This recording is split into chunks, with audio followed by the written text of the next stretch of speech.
Nesta terra do Rio Grande sempre se contrabandeou, desde antes da tomada das missões.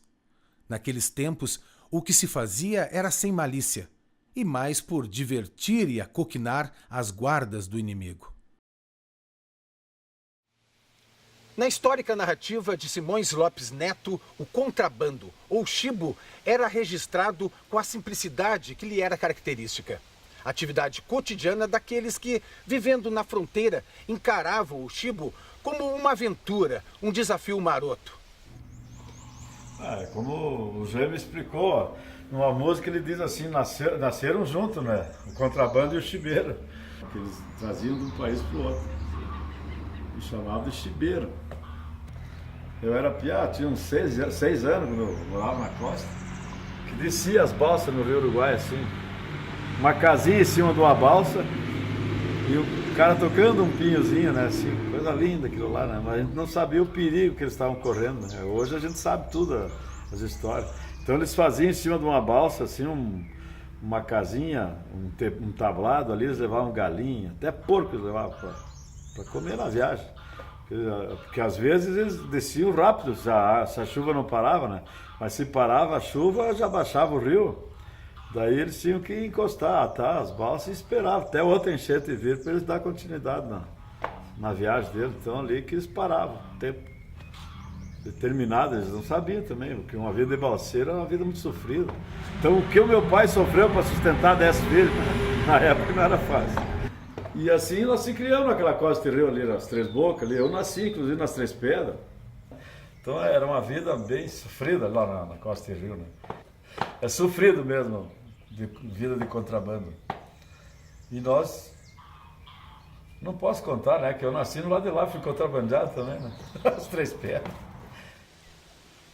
Pela bacia aqui do Rio Uruguai, o chibo não era só para as mercâncias. O rio, quase que uma entidade para o gaúcho costeiro, não separa, une. Foi o caminho por onde a cultura corria, importando ritmos, linguagens, costumes e até mesmo a forma de se vestir.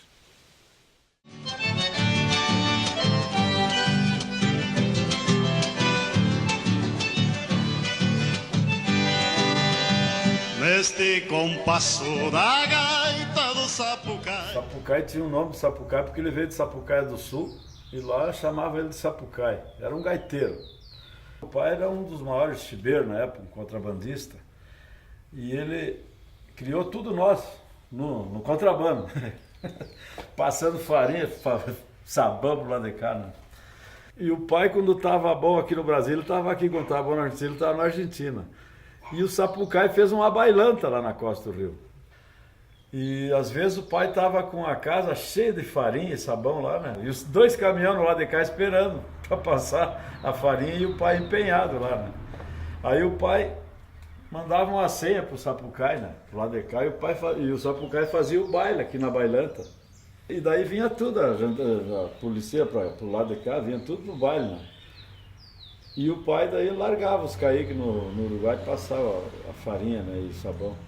E aquele baile ia, e o Sapucai chegava a tocar se babando, né? Como fala a música que o Senair fez, né? O baile do Sapucai. Aquilo ali tudo é verídico, né? Então a música missioneira surgiu porque é uma música verdadeira, uma música de raiz. Que eles falam que é a música nativa, mas a música nativa é a missioneira, no meu modo de ver, né? Neste compasso da gaita do Sapucai se bailava a noite inteira lá na costa do Uruguai. Luz de candeeiro e o cheiro da polvadeira irmanava castelhano e brasileiros na fronteira. Baile do Sapucai. Valdomiro e seus irmãos relembram com orgulho dos chibeiros. Conhecem os caminhos por onde se desviava a guarda costeira. Eram moradores das barrancas do Rio Uruguai e testemunharam a construção histórica e cultural do Rio Grande do Sul. Conviviam com a arte de Jaime Caetano Brown, Noel Guarani e do seu irmão Senair Maicá. E testemunharam, no caso de Valdomiro como partícipe, o nascimento da música missioneira. Esta aqui, em grande parte, é fruto do contrabando fomentado pelos 2 lados do rio. entre chamamés e milongas, ritmos que até hoje exercem um papel importante dentro da cultura gaúcha. Nessa produção, através da história dessa família de chibeiros, pretende-se resgatar essas referências no contexto histórico, econômico e social, que originam um vasto legado cultural, formador da identidade missioneira. O viver harmonioso do costeiro com o rio explicita a consequência cultural que os chibeiros deixaram, além de sua atividade vista de modo controverso diante da lei, mas sem julgamento negativo frente à cultura. Explorar essa dicotomia sobre as condutas rende um interessante painel sobre os elementos que circundam nesta esfera e nos registros musicais de Senair e Valdomiro Maicá, e encontram fiel e importante testemunho culturalmente rico e diversificado.